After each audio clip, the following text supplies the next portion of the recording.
Hey, what up, friends? It's your girl, Denise Salcedo. Welcome back to the Instinct Culture Podcast. And I am joined by Righteous Reg. Reg, how are you? It's your favorite rapper, your favorite writer, your favorite podcaster. It's Wednesday, Denise. Only reason that I know it's days because I have shows on certain days. If not for that, it'd just be a bunch of days running together. But I'm happy to be here, happy to talk about some AEW Dynamite, and happy to talk with AI Denise. Very, very cool. So, Reg, it's all nice. We're here. We're happy. AEW, woohoo, July 23rd. Nice. But here's my real thing. Can I break the fourth wall here for a second, Reg? Break it down. Break the fourth wall right here on the show. Okay, now I did not clear this with Reg, but yesterday, Reg and I had a little argument. Did we? Yes. I don't remember. We had a little argument. We did not. And it bled out into this show. Reg, when did you become a big-time Death Riders fan? I forgot we did have an argument yesterday. Do you want to tell the people what our argument? I mean, you don't have to give all the details of our argument, but do you want to summarize maybe a little? Okay, I posted a question on Twitter that basically asked people who the best wrestler of the year was. My pick was Hangman Page by a long shot. However, Reg threw out a name that I wasn't expecting. Again, okay, let me explain. It's not me. It wasn't like I wasn't saying, who do I think? What is that? Like, what am I saying? It's for a thing of some research purposes. And those research purposes aren't who's your favorite wrestler? Who do you think? Which one of your favorite wrestlers had the best year? It was like, what are the stats and statistics that would say this person is the number one wrestler of the year? That's it. That's also I said who I said because of the year that this person had. And you can let the cat out of the bag. I was pitching for Jon Moxley because he was the AEW world champion for most of the year, most of the time. Like Hangman's redemption story and his arc ran through Jonathan Moxley himself. So like part of the reason why this shit was hot was because Jon Moxley was on the other side. So now you can imagine Reg and I went off on the chat together. We were going off about what we thought. It ended with me writing, Reg, I'm disappointed in you. Yeah. Reg, you're fired. Yes. I was so mad. You had me beefing in the chat, Reg. Yeah, you were pretty upset. I didn't know it was going to hit such a nerve on you, Denise, but like this Death Rider stuff is real. It has really left a mark on you. You got PTSD after what we've seen, and it's starting to show. All I'm saying is that my pick is Hangman Adam Page. Now, I don't normally get mad about anyone's picks. I was just mainly upset that you said Jon Moxley when I know for a fact you have not been enjoying everything that has happened here with the Death Riders. And I know this because I talked to you about AEW more than anyone that I ever talk AEW with. That's true. But it's not about what I like. Like my personal preference of like who had the best year. I also say Hangman Adam Page because I think the redemption arc, all that is like, it's hot. I was at All In. Like that shit hit. But wow, you're backpedaling. Can't believe it. It could be a little bit of recency bias because then I started thinking about it. I was like, run back the show. People did want Will Ospreay to beat Hangman Adam Page, but in that moment, is that not a thing? The Owen, yes, you are right. But in the matchup, Reg, do you remember when we came out here to talk Double or Nothing? What did we say? We said Tony Khan made the right decision to go with Hangman. Facts. Something happened in that match. You want to know what it was?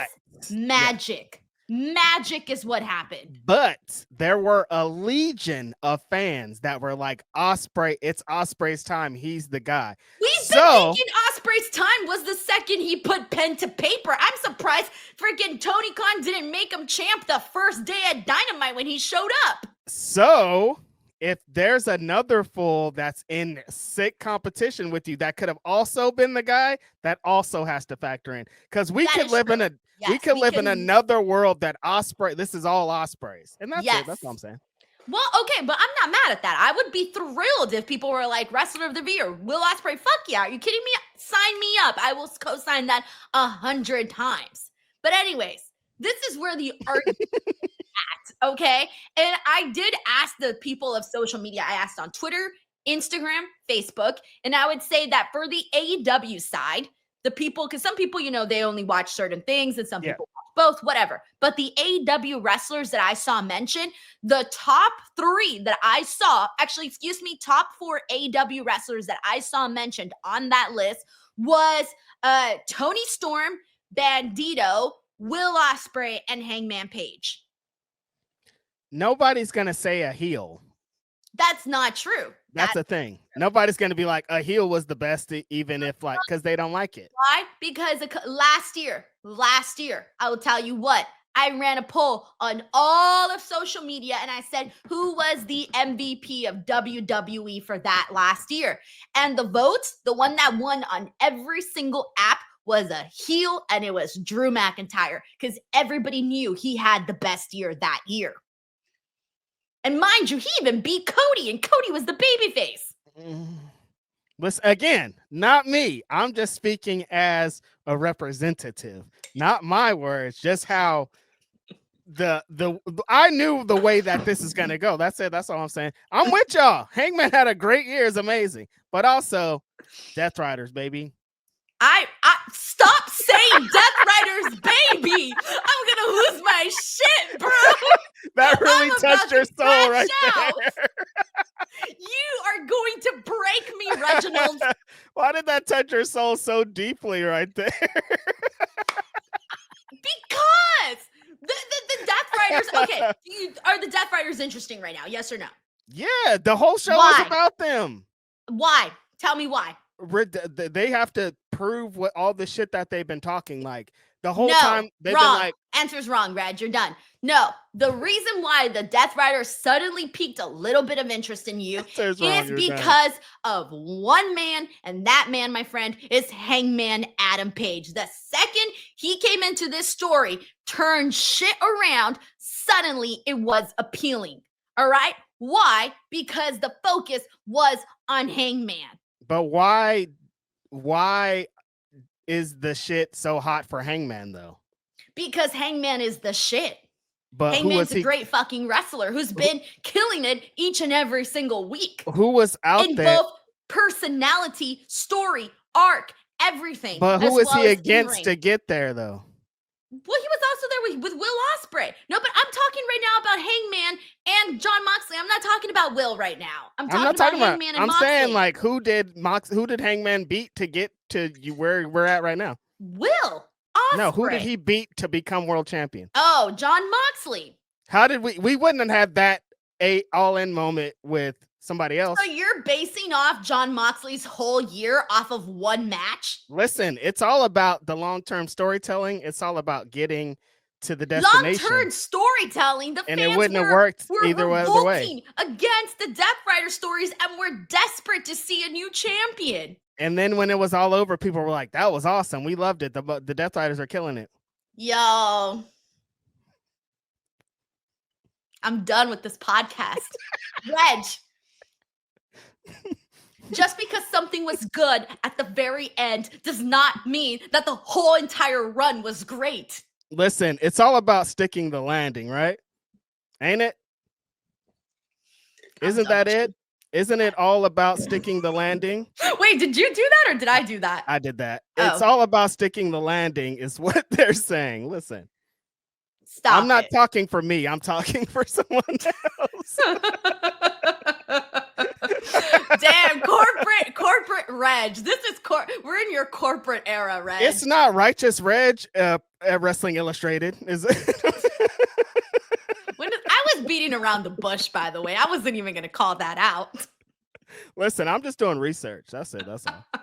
Reg and his little research. I'm giving you the data right now. This is all research. The data is out there. Go on my Twitter. Go on Instagram. Go on Facebook. You will see the people's answers. Those people are being biased to who they like. They're not talking about brass facts. That's not true. That's not true. That I is saw true. people saying, "Oh, my favorite wrestler is X," but I think 'Cause, X like, is the person who's been doing better this year. Even people saying, which I understand, people saying Bandito, he's only been cooking for like 3 months, dude. He was out. There was a lot of time he wasn't fucking doing this. So like, it's right. I hear y'all, but And like, I let's talk also about did the full say year. Overall performer though. Like this doesn't just include you should have seen some of the answers I was getting though. There were some bad ones in there where I was like, guys, read the question. You put a couple of them in the chat and I was like, do they understand what you're saying? I don't know. I don't think so. I had some people I don't even want to shout the person out.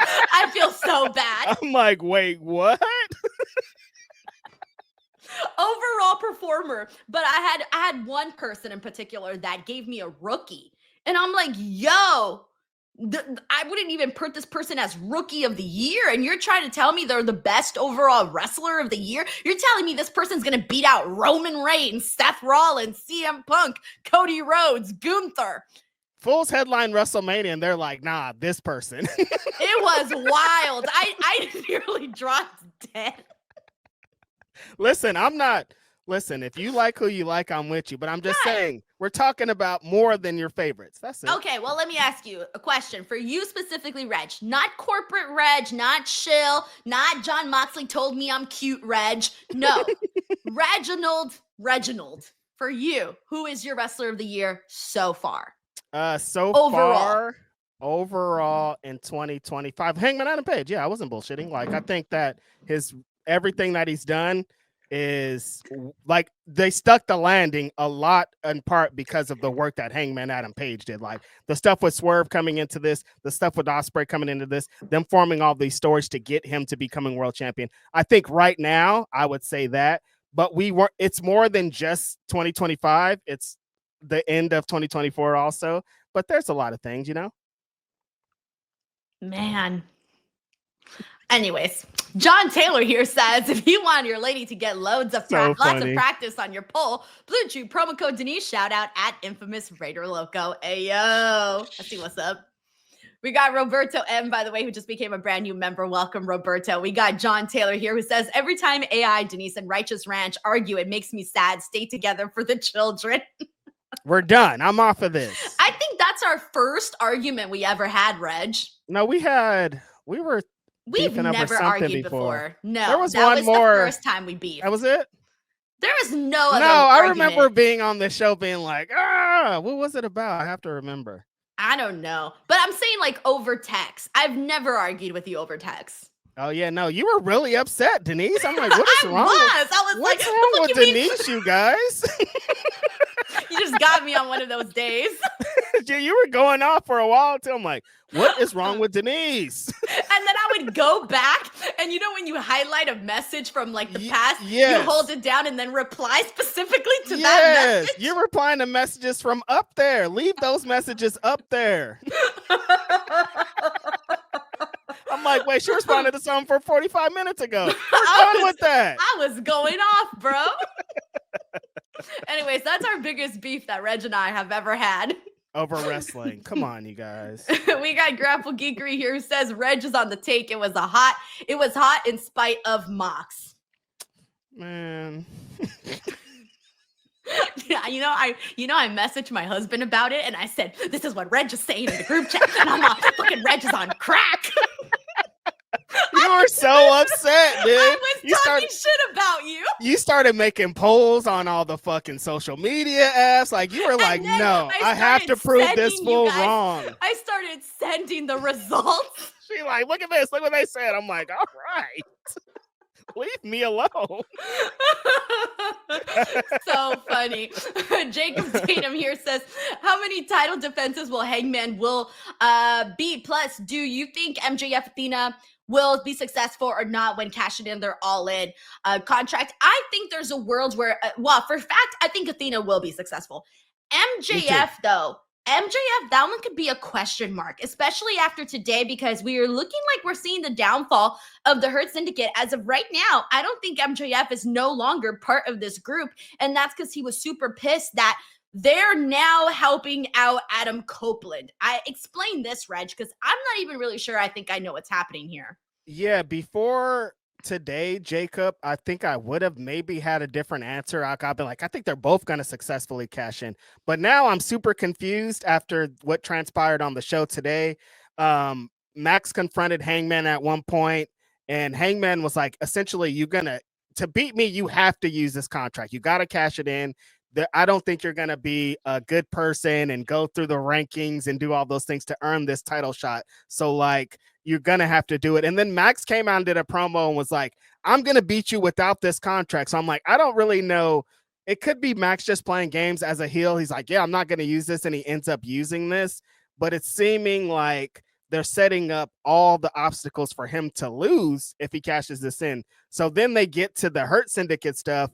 And on the show, I was kind of confused. I'm like, wait, why would Cope, who's a babyface, right, Denise? Like, people like this person, people sing this song. Why would he call out the heel Hurt Syndicate, who's Max is in there? They're like, they've been playing kind of a heel group. I mean, I think the song and kind of how they move, you could maybe think they're baby faces, but the way that they've been moving through it, it doesn't really seem like the way. But then also FTR's heel, I'm fucking confused. I just thought they were heels, I think is my issue. Or are they heels? The Hurt Syndicate? You brought up this whole other element that I wasn't even thinking of. You know what I was thinking about during all of this? I was thinking, what's the big payoff now with MJF and this Hurt Syndicate story? Yes. Because I was expecting some big payoff. Now I'm just kind of like, all right, we're either going to do MJF and Bobby Lashley or we're not. Isn't that the payoff? I don't know. I think because the thing that happened in the promo is at the end of it, Bobby Lashley had Max up against the lockers and he's saying, I didn't like this, giving him the thumbs down. I felt like from the beginning, it always was going to lead to that. And maybe that is what it's going to lead to. People have been pitching that Max is going to be the reason that they lose the AEW Tag Team Championships. And this would help along with those lines, but it seemed like it went so fast, Denise. I think that's my thing. Like the transition from, I feel like last week they all liked each other and they were all high-fiving each other, and then this week Bobby and Shelton are like, fuck this fool. So I don't know what was the transition. There really wasn't. They were just like, oh, everything about you is I. And I'm like, y'all never met MJF? Y'all never heard of him before? Because that's MJF, period. Yeah, dude, that's what we know about MJF. That's why we thought it was weird that you guys even let him in the group. You guys are just realizing that he's a fucking sleazy scumbag. That's his thing. That's wild. So, I mean, I don't really know what to make of this. I'm taking it for what it is, but it does feel like we just took a big time left turn. So fast. Like I thought we've been like slow walking the dog, I think in a good way for a lot of this feud. Like a lot of I never know what's going to be around the corner. This is another, like, I'm confused, but I didn't think it was going to be so sharp, you know? Right. Thank you, Jacob. We got John Taylor here who says, I'm starting to think Reg is actually the one who's AI. That's all I'm saying. Could John be. also says, I'm taking back all my donations to the Reg 420 fund. Maybe Damn, lost his mind. John, it might be because of too much 420 fun. I don't know. Who knows? Like I could have. Yo, we need to sit down and have an intervention, Reg. Listen, we might have some problems. You guys all love the Death Riders. You're being blinded by your own bias. My bias against boredom? Yes. What did Jon Moxley ever do to you, Denise Salcedo? Look at my face, Reg. Look at my face. Please. We got Roberto M here. Thank you, Roberto, for the super chat. Very nice of you. Roberto. We got Jacob Tatum here who says, any update on Private Party Hook, Tony Khan? Yo, what is up with that? I haven't thought about Private Party or Hook in a long time. I feel like Private Party, I don't really know their contract situation, but it feels like they could be on their way out. I don't really like the end. What happened with the Hurt Syndicate, and they kind of got fucking ran over, and then we haven't really seen a lot of them since then. Like if they left, I would totally understand it. I don't want them to. You think WWE will take them, or you think they'll end up in TNA? That's where I've been thinking about it more, because I'm like, in NXT.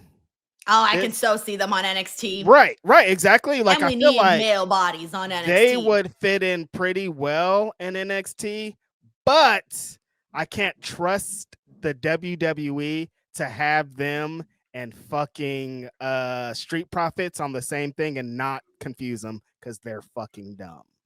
Holy shit, no, that's not the direction I thought you were Like going to say. I can't trust them to have these two teams and one of them work because they can't. they're gonna be like, we already have the two fucking black team that's parties. I just can't trust them. I can't. They're gonna be like the Street Profits, or like, let's say they're in a segment together. The Street Profits. Oh, pan the camera. Yeah, they're gonna name them Street Profits 2.0 or something, and like, I'm good. That's funny. Yeah. We got thank you, Jacob. We got Tracy WV here. It says plus Hangman is hot as hell. Say less. I mean, hey, it doesn't hurt either. That was one. Doesn't the number one wrestler go on the cover? Imagine those beautiful blue eyes looking right into your soul. That definitely is a sell. And I'm like, if we're trying to sell magazine covers, like put the hot guy on there, right? I'm just saying, my aunt used to buy magazines that had The Rock on the cover. You think she read a lick of that page of that magazine? She just wanted The Rock, bro. Didn't care about it all. Like, if there's a handsome buff guy on the cover, bring it, you know? Exactly. And put a poster in there too. Does PWI do posters? They do. Mm-hmm. Bro, put a little poster of Hangman doing the little fork image that's going around. Oh, the little fold out of the fork image? That could be Yeah, bam, money. You're welcome, PWI. Just sold you like what? How many copies y'all need to sell? 10,000? A lot. You're welcome. I just sold some. Thanks. You know, I'm going to get a call from PWI being like, hey, you want to come on to the marketing team? I gotcha. No, you're not, Denise. We don't need you. Honestly, yeah, never mind. I have a whole different idea for a magazine. Thank you, Tracy. We got Grapple Geekery here. It says Death Rider is absolutely fucking blue. We wanted anyone to beat them. Osprey, Swerve, Hangman, fucking Slowly would have been Wrestler of the Year if he beat Mox. Don't give a shit. Booking a pass, Reg. Come on. Reg, no one has sent anything in regards to defending you. Come on, you guys. What about the time when we all liked it? When was that? At the end, I keep trying to tell you. I mean, yes, the ending match was great, but that's because it had violence. Stuck the landing, baby. Death Riders, D-Riders. Don't forget. Never forget. Thanks, Grapple Geekery. We got Ten Ruza here. Birthday boy Ten Ruza, who says Cedric coming in after the Ali match. Cup of coffee. Oh, he's wondering if Cedric will come in after the Ali match. He had a kick-ass. Did you watch Slammiversary? No, I didn't see it in full. That match is awesome. Oh, yeah. That was my third or my fourth favorite match of the night. Yeah, what was first? My first was the tag team match.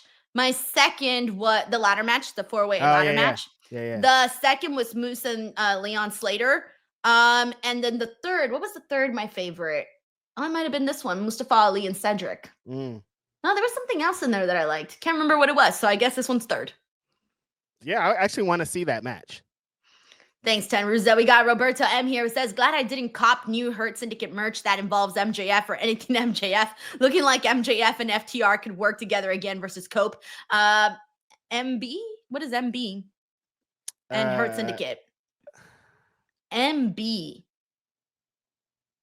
Come on, Reg. You know this one. It's in my brain. It's right there. FTR, Hurt Syndicate, MB.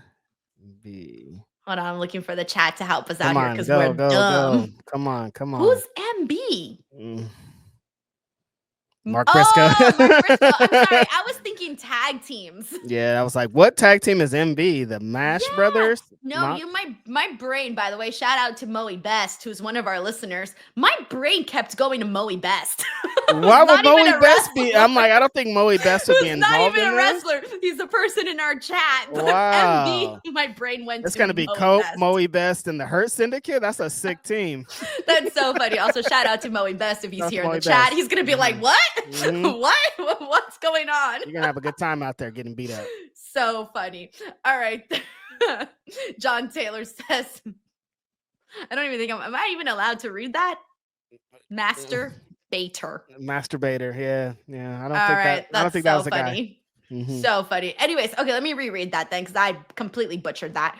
Roberto M says, glad I didn't cop new Hurt Syndicate merch that involves MJF or anything MJF. Haha. Looking like MJF and FTR could work together again versus Cope, Mark Briscoe, and Hurt Syndicate. See, Roberto's the second person who's mentioned this reunion with MJF and FTR. Am I the only person who doesn't want to go backwards and I want to go forward? I think there's a section of fans that are gonna like that because I don't think it ended the way that anybody in the group wanted it to. And I think they're going to do it a different way. I think, like I said, Max likes to have a crew. That's his thing. Like if I think also if something in his career maybe not failed, but didn't work out the way that he wants to make it work out. And I think that's one of the things. I'm just spitting off the head. That could not be that at all, but that's what it feels like. I don't know. I feel like we would just be taking a couple steps backwards if we did. That's fair. Thank you, Roberto. We got Dave Cost here who says, great call blowing off Mox and Hangman rematch on TV to move some seats and pop a rating and not taking that all the way to another pay-per-view. Love that move. I'm with you, man. I'm with you. I also love that they built to a freaking match for a Dynamite. Like they announced, not built, that rather they announced a big matchup for next week because it's kind of been a long time since we've gotten them saying, hey, this is a big match that we're going to get for this next show. Make sure you guys tune in. By the way, we are getting a rematch of Hangman and Jon Moxley next week on Dynamite, and everybody is banned from ringside. Yeah, I think them announcing that it's the world championship match, that it's going to be a main event, I think that's a good sign for what's going on. I'm also with Dave. I was thinking for when they kind of started to go in the direction of the last week of there could potentially be a rematch. I'm like, I don't think they're going to stretch this out to like Forbidden Door or Wrestle Dream because that's too far away, but they got to get to this rematch. So I'm excited that they're getting right to it next week. Free TV, get people on the show in the seats, and we get to have a fun match and kind of blow off what this is because Hangman needs to get away from the Death Riders. Moving on here. Why is that? Reg? Because he's the world champion. He needs other contenders. I'm just saying, you never know. Maybe they can do a year-long feud. You like the Death Riders so much. Why don't you want to see them continue with Hangman? I'm just saying. I like the Death Riders. Oh, man. Thank you so much, Dave Cost. We also got Dave here who also says, finally, Bobby showing the audience we ain't no lackey for this a-hole was so needed. I've personally been bored of the Syndicate for some time, but tonight was a progressive step. I don't know how I think the Hurt Syndicate for me is just an act on the show. I don't love it. I don't hate it. But I lean towards more liking it than disliking it. But I just don't think I've found any of the storylines yet riveting. And I have found that all of their PLE matches have kind of been the least good match of the card for at least like the last 3-4 PLEs that I can recall that they were on.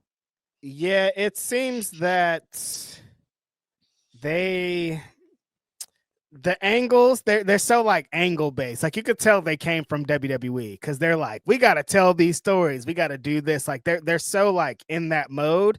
And like sometimes with how AEW functions, you know, Denise, like AEW fans are like, we're about this wrestling. We're about this action. We're about like the in-ring shit is the end all be all. And I don't know if the Hurt Syndicate functions like that. Like the end all be all of them is like paying off a story with blah, blah, but blah. They didn't even pay off the story with MJF. They better pay it off. I think they like in their brain, they're like, this is the riveting thing. Like the match doesn't mean anything. Like they're biting now on what we're doing with Max. And like, I think that's okay. But for AEW, sometimes that is not the vibe. And so it kind of shows. Like Dave is thinking this. Dave said he's been kind of bored because like the shtick is the same. It's like we beat people up. We'll beat anybody's ass. Nobody can beat us for these championships. Then they have this big brawl where they beat everybody up and then they prove what they're saying. And it's like for wrestlers that are badass, like I'm happy that you back up everything that you're saying, but for everybody in the division against them, it kind of sucks because you're backing up everything you're saying, which is beating everybody's ass. Right. I'm with you. Thank you, Dave. We got John here who says, ain't no money like that Bill after money. Ain't that right, Reg? Bill After is not the leader of PWI, but I hear you. I don't know what's happening. I do not report to Bill After. But shout out to Bill After. We got Dave Cost here says, curious if you guys align. Never been so disenfranchised with MJF since AEW began. His once no cheap heat ways have worn thin and honestly a spot on the show to check my phone. Needs some progression. It's storylines. MJF is the guy that always needs to be with your top of the top guys. Yeah. Which sucks because he literally just said to Mark Briscoe, you're not a top guy.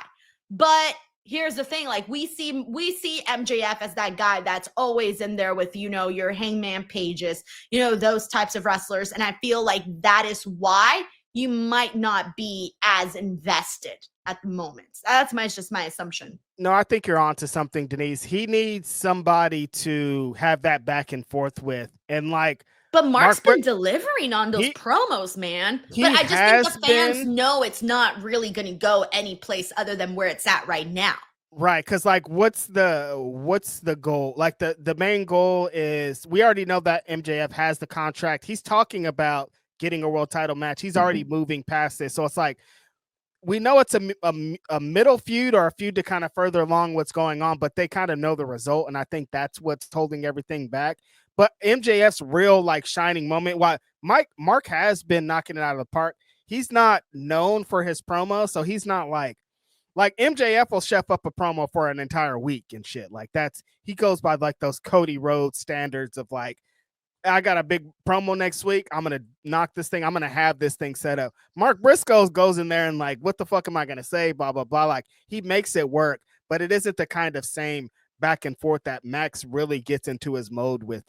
He has to kind of play Mark's game. They're trying to involve the Jay Briscoe aspect and add some heat on it, but it all feels like Mark is here to get to the next step for MJF. And that might be what's holding it back. Right. And I mean, it's enjoyable. And it's it's a cute thing on the show, but then that's kind of the extent of it all. The cute thing on the show. No, I don't know why that's fun. It's fun. It's colorful. It's fun. It's vibrant, but I think people already have set expectations. Unless they shock us, they could shock us. Potentially. If MJF, because do you feel this way, Denise? Are you disenfranchised with MJF? I do kind of want to see MJF in bigger feuds. But I'm not disenfranchised, though. I just want to see him in bigger stories. If he wins the AEW World Championship from Hangman, how would you feel about that? Oh, shit. I'd be like, what? I don't know that would. Oh, fuck. It doesn't really feel like that makes sense right now. I think we got to make it make sense right now. That's fair. Because we're still, Max is still kind of in this Hurt Syndicate shit. And, we kind of want to see that paid off first. Right, I don't think we're fully invested in Max going for the world title. The whole thing is about him being the world champion, but it's still kind of sitting in the back. Well, what's going to happen with Hurt Syndicate first? Right. I'm not saying he's only good when he's world champion. That's not the case. I think you can tell other stories and still be the guy, right? And still be a top story, period. You don't necessarily need the belt. Right. Yeah. But he just has to be involved in a big feud that we care about. And we care about Mark Briscoe. I think it's more so that we don't know. I think MJF's feuds work best when it's 50-50. When you're kind of thinking oh shit. For example, you think of MJF and CM Punk, right? You're like, oh shit, what's gonna happen in this? This is fucking huge, right? Of course it's CM Punk, so maybe that's not the best example, but that's just the best example I can think of right now. Well, him and Hangman Adam Page is gonna feel like that. Oh fuck yeah, that's gonna be huge. We're gonna be wondering what the hell is gonna go on there, and that's what I do like is that again that will kind of have some people thinking MJF might win, some people thinking Hangman Page might win. And of course, depending on when they do this, we'll be able to tell more. Right. We got Grapple Geekery here who says, Reg hasn't been on ground this shaky since there's levels arguments with Phil about Kendrick not responding to a challenge. Listen, I killed him with that. There's nothing I was destroying on that argument, and I think I won that argument. What was the argument? It's about rap. You don't know anything about rap. Hey, all right. Summarize it to me in one sentence. Joey Badass was going after Kendrick Lamar, and I was saying, I don't know who Joey Badass is. There you go. I'm trying to tell you. I thought this was going to be easy, like Kendrick versus Drake. No, it's not that easy. But yeah, my Mox argument, my Death Rider stuff was super shaky though. I was grasping for straws for sure. Bro, you got eaten up alive. Nobody wanted to hear me. Damn. Sheldon Jackson here says ground. Sheldon Jackson here says Cope can't touch FTR, otherwise he'll be fired. So why not hire someone who can attack FTR and the Hurt Syndicate love to hurt people? Okay, see, Sheldon Jackson's is ironing out the details for us. Yeah, some people in the chat were saying Hurt Syndicate's working like APA did, and I guess that's a thing. Yo, have them in the back starting to play poker, and I'm on board. Nah, With a little nah. door. They need a little door too. Well, don't rip off the whole thing. WWE's gonna come from me. But I like the little door. I like the song too. Mm-hmm. Do it again, Reg. Na na na na na na na na. That's the part. It's a good song. Like they did have the vibes of like, oh shit, the APA's out here. They're gonna fuck someone up. It's on. They're coming down with their boots on, their Wrangler jeans. It's about to be lit. They come beating people's ass. I like that song. I'm gonna bump. Is it on Spotify? Probably. I'm about to bump the APA song. It's on one of those compilation, the music volume 4 or 5 or 6, one of those. All right. We got Infamous Raider Loco. Thank you, Sheldon. Infamous Raider Loco here says, I'll catch the rest of this tomorrow. Much love and respect to my 2 faves on YouTube. I'm just saying Yuta was the MVP. Don't at me, JK. Stephanie stops my heart. She's the MVP. Also, shout out to the interview, Denise. Hey, yo, by the way, Frank was the one who had the idea. We were watching TNA Slammiversary here, and he was saying, hey, you should go and get Leon Slater for the interview. Oh, sick. And let me say one thing, by the way. One thing. I know that this interview is going to go under the radar. I already know it. I can tell. However, your girl here, I have interviewed, Reg, hundreds of wrestlers. Hundreds. I've interviewed wrestlers that are not good on interviews. I've interviewed people that are great at interviews. Mm-hmm. And let me tell you, Leon Slater was one of the most refreshing people to talk to on an interview. Wow. I loved listening to Leon Slater in the interview. And that's why I'm going to make sure to put that over because, again, I think people should know that and watch when Leon Slater is the guy. This is going to be the interview you come back to. Leon Slater's on his fucking way, dude. It was Amazing just real, talent. Reg, like so real. Good. Yeah.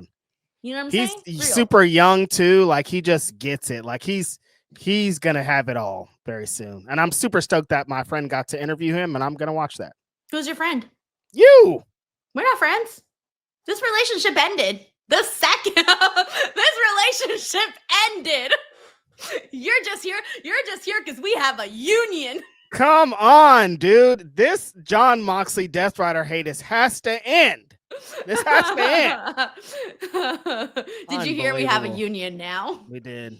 I did.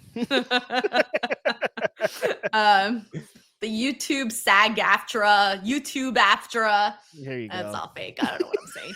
All right, we got Carlos from Nika, DWO member for 16 months. What up, Carlos? He says, did you like the show from Chicago tonight? I love Chicago and I love the building. I didn't think today's show was really that, it was fine, but it wasn't one of the best.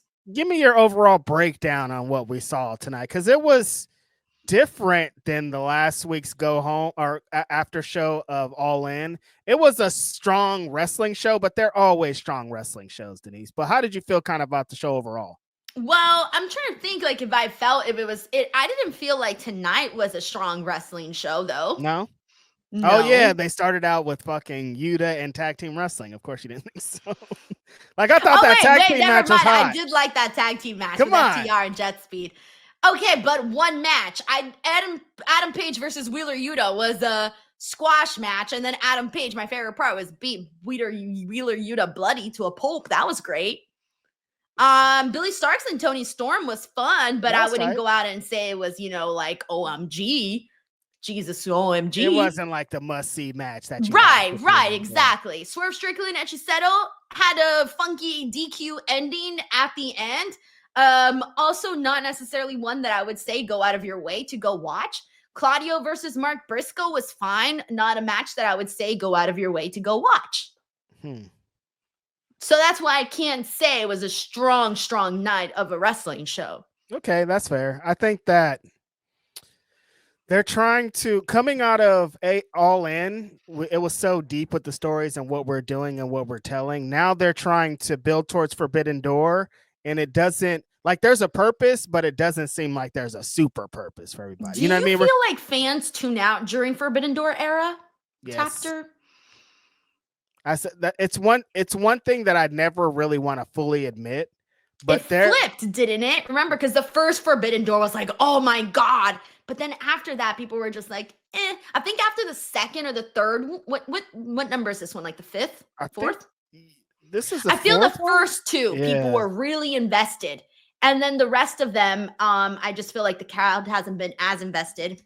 Yeah, no, it's been like a I think because the first one was we didn't know what to expect. It's like, oh damn, these companies that was the Curse show, right? Yeah, these companies are working together. What's it gonna be? How are they gonna give up these matches, and how are they gonna present these stories?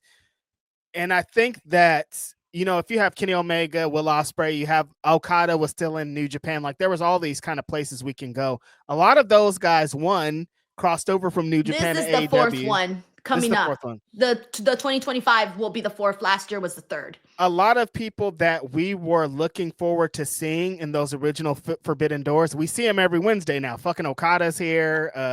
Like there's all these wrestlers that were gonna have the crossover that we get to see on a regular basis now. And I think there was some matches and things that we wanted to see, but that we never got to. And so people kind of were like, okay, I understand what Forbidden Door is going to be, and maybe it's not fully what I expect it to be. But then there's also a legion of fans I know, because I covered Ring of Honor, that don't care about nothing else that's not AEW. So if you're talking about New Japan, you're talking about CMLL, you're talking about all these other things, they do not care. They care about Hangman Adam Page. They care about Swerve. They care about big homie Will Hobbs. Like they care about the AEW core. They don't really care about extracurriculars. And I know I'm not mad at them, but I'm happy that AEW sticks to those guns, because they have to do these alternative things. They have to present shows like Forbidden Door in order to stay the true alternative. You got to do things differently. Exactly. But even like Forbidden Door 2024 like wasn't bad. That's when they had Swerve and Osprey. That was good. Shit, Mercedes and Stephanie. That was Forbidden Door 2024. That got her a job. Career. Yeah. That was super hot. Zack Sabre Jr. and Orange Cassidy always have great chemistry. Tony that match was awesome. So like there wasn't like bad matches. Oh yeah, there was Naito versus Jon Moxley. There was Bryan Danielson and Shingo Takagi. Damn, this card had 15 matches, by the way. Damn. No, it's like a sick show. I think the concept of it is great. Like I'm gonna love it. It's gonna be awesome. Like there's a lot of crossover, but I think for like some of the core of AEW fans, it doesn't move their needle. They're more on what AEW stories we're gonna continue to tell. We got Dave Costier who says, came in late. Rage turned heel on Death Riders haters. WTF. Anything is possible at this point, Dave. We got Jacob Tatum here who says, what is the expectations of Darby Allin for 2025? I think the expectation, honestly, is just to see him get the upper hand on Jon Moxley and the Death Riders. Because, like, he's probably going to play a role in the match next week, I would think, because he's been doing this mysterious in the crowd starey thing for the last 2 weeks. And it's like he has to play a role in it. I was saying on the show that I think he needs to get to a match really soon here, Jacob, but Denise doesn't seem to think so. She thinks he could do this I'm just saying, take it easy. I'm not saying I'm going to start hating Darby Allin or AEW if they don't throw him into a match next week. I ain't say all that, but he's been gone for a long time. He climbed a mountain for months, and now he's just chilling. Bro, get into the fucking ring. Give him a second, bro. A second. He's been gone for 5 months. Get to the fucking ring, white boy. Thank you, Jacob. We got John Taylor here who says, I just couldn't pass up the chance to make a Bill After reference, just making sure AI Reg has been programmed correctly. Listen, my AI is working well. That's it. That's all. We got Dave Costier who says, not so much MJF's feuds for me. It's the content of his segments. It's been the same for so long. He doesn't really wrestle, so we need more than cheap lines. Okay, so Dave kind of has different feelings on that. He also says, squad, how much do we hate that the Gauntlet contract is a Money in the Bank clone? Because that's a ripoff of WWE. We did not need a PA ripoff. I'm cool with it. Okay, see, I was confused about this. I was confused if the contract was a set date or a cash-in thing.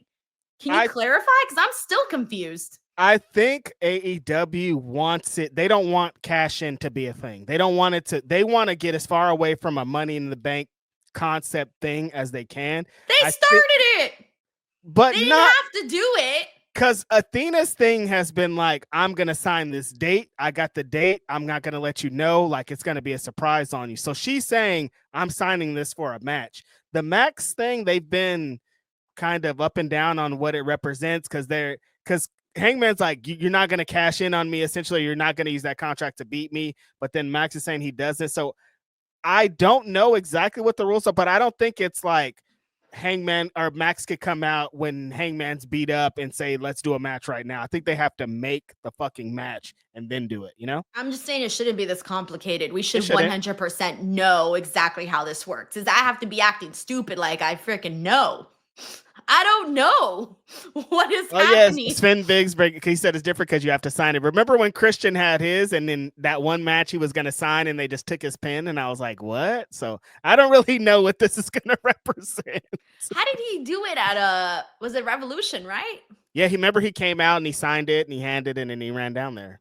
So it's the same shit as the Money in the Bank. Oh, you're right. It was. Instead of having the referee go, are you sure? Because when you cash in Money in the Bank in WWE, the referee and the wrestler have a moment of like, yeah, go do it. Wait, no, signs off they had a triple threat match, right? Yes, but what I'm saying though is that you still cash in though. She cashed in once the match had already started. This wasn't like, hey, I'm cashing in to face you and make this match a triple threat at Evolution. Yeah, no, this is too much. It so basically, it's a cash in with the pen or without the pen. It's still a cash in unless you specifically do a set date where you said, okay, you know what, I want to face you at Forbidden Door. Let's make this happen.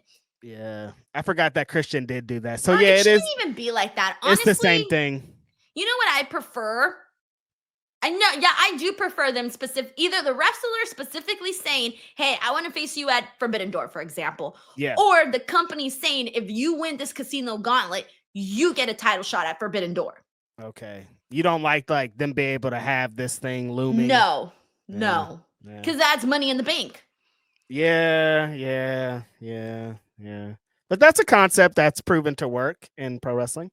Yeah, but it's Money in the Bank. I fucking hate it. I hate it. It's WWE's thing. That's what I'm saying. I don't know. That's the reason that I really hate it is if a thing makes you think about the other company, we're fucked up. Like we shouldn't be talking about Money in the Bank, but we are because it's a Money in the Bank concept. You got to come up with a different concept. Yeah, a contract. You can cash in whenever you want. It's literally the contract without the briefcase. That's exactly what it is. Yeah. They should have called it let me think. Check in the binder? I don't know. Try to think of something else besides Money in the Bank. See, you guys are taking it too far in the fucking comments. That's like saying WWE should be an only wrestler. Nobody said that, dude. That's a fucking hard concept that they have. And if somebody does it, that's their concept. Anytime anybody else does it, that's the fucking WWE concept. It doesn't matter. For example, if they did the Elimination Chamber. Right. That's WWE's thing. You know what I'm saying? They're straight. To me, Elimination Chambers. This is the same exact thing. Inside the briefcase is a fucking contract. That's what this is. Money in the Bank, WWE thing. If they did a Royal Rumble, WWE thing. Exactly.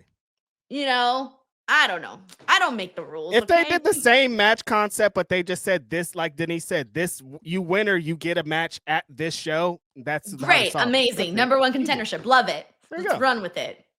I don't know. I don't make the rules, okay? I break them. There's just certain things that feel like they belong to a certain company. And that's fine. This is why AEW needs to be the alternative. That's it. For example, what would WWE take that feels specific to AEW? Anarchy in the Arena with the music playing? CM Punk, Cody Rhodes, Stephanie Becker. I mean, stipulation Jade of Cargill. some sort.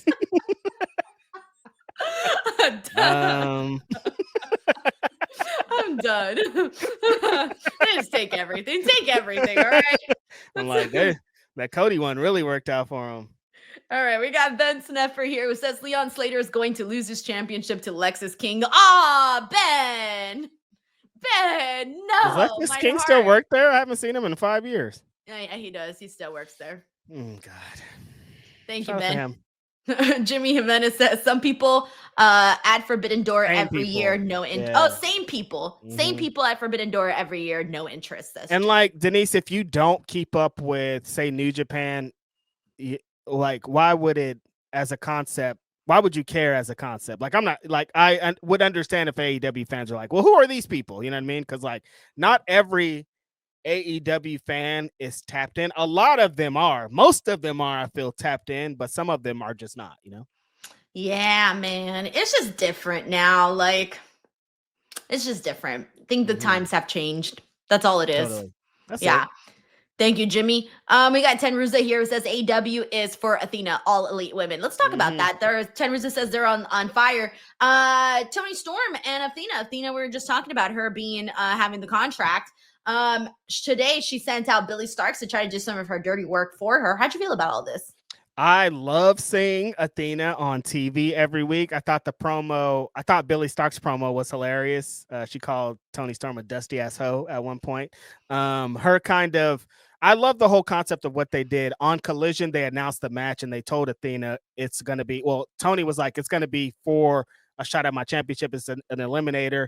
Athena didn't like that because she wants the title match and her minion shouldn't be getting the title match before her. So she was like, Billy Starks, you got to beat her up. You got to end her before we get to the match, so it'll be easy for me. So I kind of like that story of essentially Billy Starks isn't trying to win the match. She's just trying to hurt Toni Storm, but you're not going to hurt Toni Storm. Toni Storm is on another level right now, what she's doing. So they had a super fun match. Athena watched from the balcony for a lot of it. Just her being continuously present on TV and Toni making it like she's a real threat. It's not just like, here's my next opponent and I'm going to walk through her. It's going to be whatever. She's like, okay, I'm going to play your games, Athena. I know how dangerous you are. I know what you represent, and I'm going to be right in here with it.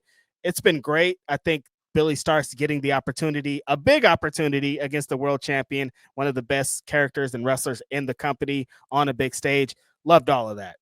I love how every single week that little stage area is specifically for the women's segment. The balcony. So funny. Yeah, the balcony. Exactly. Thank you, Ten Ruza. Another big moment that we got to get into that happened today on this show where I was almost on the verge of tears because I didn't know where this was going.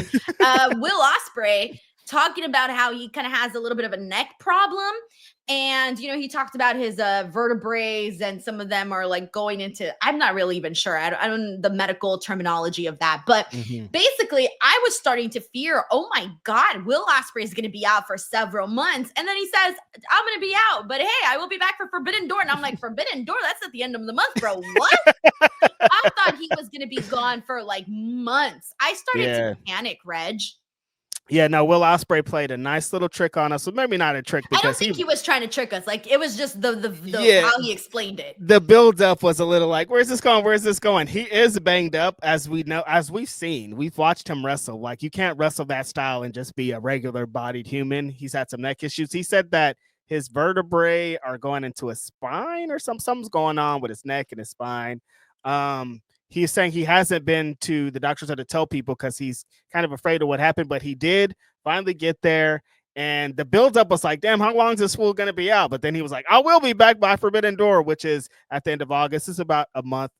He'll be out for like 4 weeks or something is what he's saying with us. So we're happy to hear that because I had heard that he was pretty banged up and I thought it would be longer. But knowing he's only going to be out a month is great because he's needed right back into this. This whole Will Ospreay world championship pitch and the thing with Hangman, that's just a detour, Denise. This whole thing is still about Ospreay becoming AEW world champion. And I think like the train's going to continue no matter what.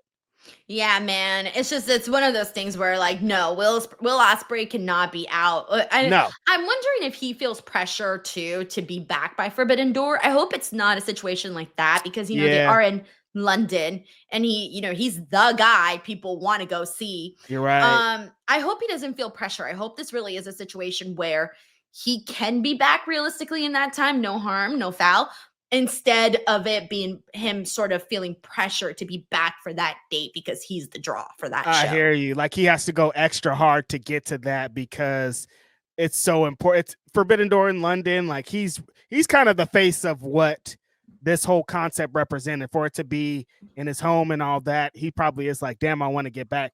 I'm right there with you, Denise. I hope it's not that. Like it'll be fine if we saw some Forbidden Door without you, Will Ospreay. We don't want you overexerting yourself to get to it. But he's one of those kind of wrestlers that he doesn't want to miss that, and he's going to do everything in his power to not. Right, right. All right, so that was another really big topic of the show. The next really big topic that we need to get into, though, is I mentioned earlier the DQ match with Swerve and Hechicero, but part of what happened after that, though, was Okada coming from behind and hitting Swerve Strickland with a chair shot. And we don't often see Okada do things like this, so this was kind of refreshing and fun for us to see an Okada. We had a couple of people saying they wouldn't mind Swerve taking the belt off of Okada. And honestly, I don't think I would either. Yeah, I think, first of all, Swerve and Hechicero, very fun match. I was noticing during the match that they kind of do a couple of the same things. They're very rolly, what I was saying. They have like a lot of roll-based offense. Swerve will roll into like a flatliner or to like a suplex. Hechicero loves doing rolling into turning you into a pretzel and flipping fools up into awkward positions. He flips Swerve into the spoon position at one point. One of my favorite things that he does. I think I hated the DQ finish of this so much because I liked what they were doing before. That's like, wait a second, I need more of this match. And I fucking hate DQ finishes in general because what do they really accomplish? But I thought they had a lot of very fun chemistry that I'd like to see them run back. Going off of what happened last week, not expecting Okada to call out Swerve and them kind of establishing that they only did a little bit of tease last week. So for Okada to jump Swerve and to be like, no, this is real, fool. I got beef. I'm going to be doing this. I'm going to be showing you that I wasn't playing last week and I'm going to get revenge for you doing this to my friends. I think it's awesome. If they announce this match for Forbidden Door, this feels like a Forbidden Door match, even though Okada fucking works for the company. I know. So he's still going to represent New Japan? Like, what is forbidden about this? This fool works Bro, here. That's a little bit like, what are we doing here? What are you trying to say? What are we trying to say? But come on, it's got to be to Piat Lee. And if they wait till Wrestle Dream, it's a little too long. So Forbidden Door seems like the obvious option. There's a pay-per-view between then, right? All Out. No, All Out's after. Yeah, I'm saying between Forbidden Door and Wrestle Dream. Right. But even then, that's two after. Like, it would have to be Forbidden Door. Well, no, because All Out is what, September? Yeah, but Forbidden Door is August 24th. Because I want to see September 20th. Both these guys against Forbidden Door opponents, not opponents that they see every Wednesday. It's going to be Forbidden Door. And like, Okada's going to still be representing New Japan Pro Wrestling. Like, I want to see Swerve and like Shingo or Swerve and like Yota Tsuji or somebody like that. Not like, I want to see Swerve and Okada bad, but like, we can save it, right? I mean, sure, but we already started it. I don't think they started it for shits and giggles, Reg. That's true. Like, I could definitely see it there. Tickets. But he can't represent New Japan anymore, though. That's not how this works. I know, but I don't know what the rules are anymore. I guess they're throwing that out the window. I'm interested in whatever it is, whenever the match is, and they're going to be given time. I think it's adding prestige to this championship. I think Okada has been looking great with it. He looked super sweaty after this segment. It was awesome. I love how that's what stuck with you. He was super sweaty. So sweaty. Segment. All righty, guys. Well, the last two things we got to get into is kind of ties in. It was the MJF Mark Briscoe back and forth, and then Claudio Castagnoli versus Mark Briscoe in the end to see Mark Briscoe defeat Claudio Castagnoli. A big victory there for him. But the back and forth with him and MJF is basically MJF saying, like, you're not a top guy. And he's making fun of his kosher, was it kosher pickle? Is that what they said? I don't know. I keep thinking it was something else. How'd you feel about this? I do like them still having Mark Briscoe and MJF in a feud because they need to blow it off. And I think, like we were talking about earlier, MJF segments are always so long and so involved. So Mark Briscoe continuously getting TV time is awesome. It being in there with a top guy, I think, is needed for the progression of the Mark Briscoe character. I think MJF being involved with a wrestler like Mark Briscoe is going to produce a really great match too. So I like all of that that's involved. They had another like segment onto a segment thing, which always feels a little bit extra long, but that's becoming the deal with these things. I thought Mark Briscoe and Claudio was a fun, okay match. I don't know if I would. That's probably not the way that I would end the show, like a Dynamite. Like, I probably would have ended it with the tag match because I like that how it was hot. But I do like to see Claudio and Mark Briscoe in main events. They're great wrestlers. They had good chemistry in it. I thought there were some fun spots in the match. They were totally trying to get to the finish, I think, or the ending with Darby being out there in the crowd. He's still kind of looming over what the Death Riders represent. Eventually, the Death Riders did show up to confront Hangman Adam Page, and then we got to them announcing the rematch for next week. So that's interesting. We're gonna maybe blow this off and maybe move forward next week. So I like that part. I'm with you, man. All right, so we got Tenruza here who says, bring back Perry, Jay White, Kingston, and Luchasaurus. Well, I don't know what the update is with Luchasaurus, but he had the health issue. Eddie Kingston, obviously, he was injured. Don't know when he's going to return. Jay White, same thing. Jack Perry, we haven't seen on AEW since, get this, Full Gear 2024. That is November 23rd, 2024. That, my friend, is the last time you saw Jack Perry wrestle on AEW. It's been that long, dude. I didn't think I thought we saw him this year. That is what the hell is going on with Jack Perry? You saw him at the New Japan AEW CMLL Ring of Honor Wrestle Dynasty show January 5th when he wrestled Suji and for the IWGP Global Heavyweight title. And since then, that's been it. And on AEW, that's been it. The last time we saw him on Dynamite was in October 2024. He was on one Dynamite in October. And man, it is slim pickings there. Somebody is still dealing with fucking CM Punk residuals. There's no way that this is just because. Like, I think somebody continuously sits back and thinks that fool is over there because of what you did. Like, I don't know how serious it is, but there's a part in the back of someone's mind out there that's like, a lot of this shit happened because you wouldn't shut the fuck up, Jack Perry. And I don't know how true that is, but I feel like there has to be some merit because where the fuck is he? Do you remember one of our arguments when they showed the footage with CM Punk and Jack Perry? Do you remember that you and a bunch of people here in the chat were like, he's going to be a bigger star coming off of this? And I said, I don't think so, bud. Boy, was I wrong. Redeemed in that argument, okay? Everybody was agreeing with Reg, and I was being bullied that day. And I remember thinking, you know what? I was kind of right.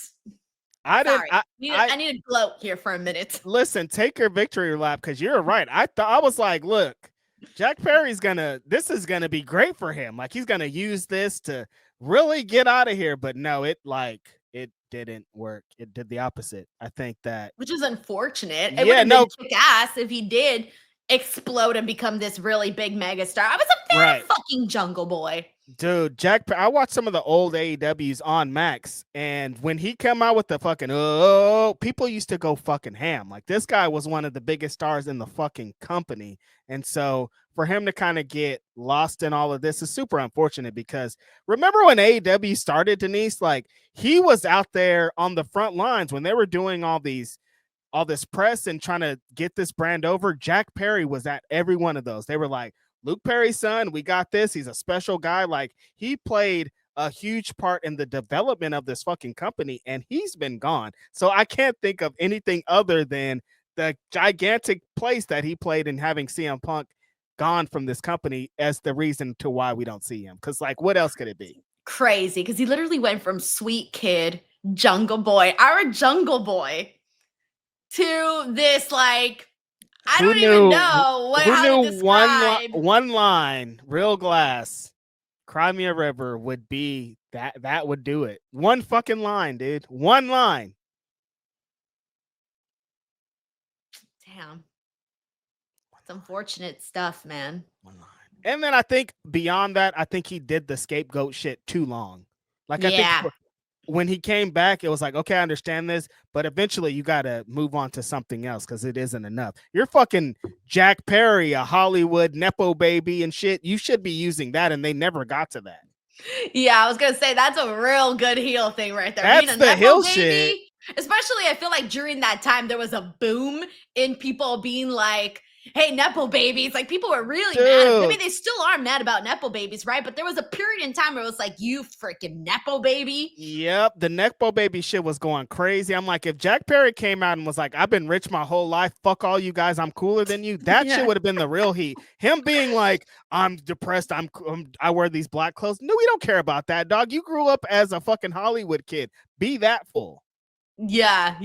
I mean, that's where we're at, guys. All right. Well, hopefully we'll see what happens with that. But as of right now, there's really not much else to add. But that is our AEW Dynamite show today for July 23rd. Before we wrap things up, guys, just another friendly reminder. If you enjoy us here on YouTube or you're listening to the podcast version, please leave us a review over at Apple Podcasts. It does have to be on the Apple app. Instinct Culture by Denise Salcedo, or just type in my name. I'm really trying to grow the podcast side of things because it would help open so many more doors for the actual podcast. So even if you watch on YouTube, you can still go and leave a review over on that. And then also, if you're looking for additional bonus content, please check out my Patreon, patreon.com/Denise Salcedo. I put bonus podcasts. Sometimes I drop a lot of videos first on there before I drop them on YouTube. And I also do more watch alongs because I could kind of get away with a little bit more on there. Again, that is patreon.com/Denise Salcedo. You can be a free member. Just go in there, scroll. If you like it, you can join the paid memberships. And if you don't, then cool. You can stick around as a free member. So there you have it. Reg, what do you got going on? I want to do a silly watch along, Denise. I'm just putting this out there. I don't know what kind of silly, but we need to find some kind of video and watch it and have a good laughing time. For me and you on the Patreon?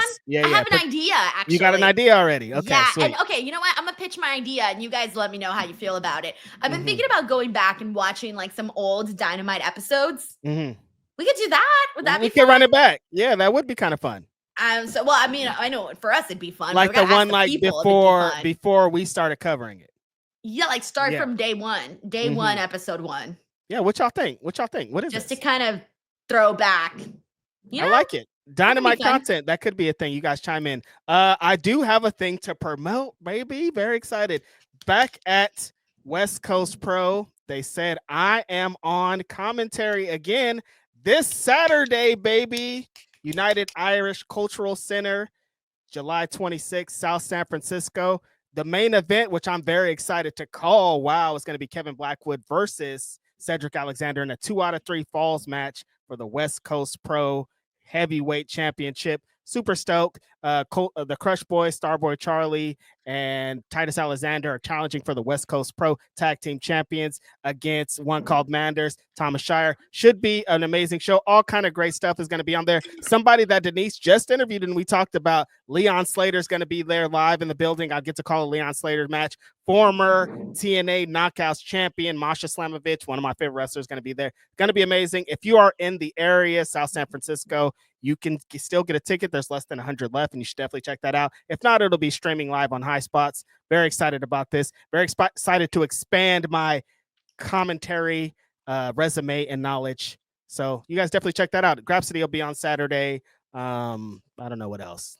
RighteousReg.com. I'm excited about your commentating era, by the way. I think you need to keep going with it. I'm so stoked about it. I want to get into more wrestling companies, but of course, starting with fucking my home promotion, West Coast Pro. Very excited. Hey, who knows? Maybe one day you'll be on Dynamite, and instead I'll have the next Righteous Reg here, and we'll be shit talking your commentary skills. Be like, that Righteous Reg guy. I don't know what he's saying on commentary. Who the fuck is the next Righteous Reg, Denise? I don't know.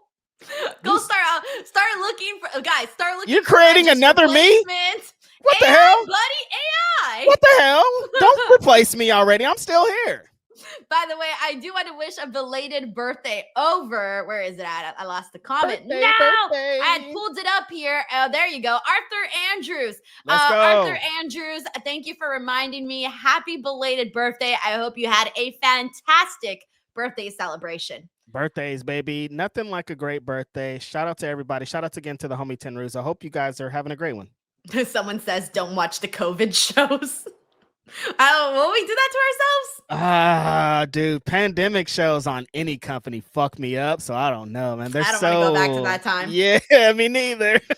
All right. righty. Well, that's it for us here today. Thank you guys so much. As always, don't forget to subscribe to the channel. Check out that interview with Leon Slater. Check out the Patreon. We'll catch you guys on the next one. Bye, everyone. Peace.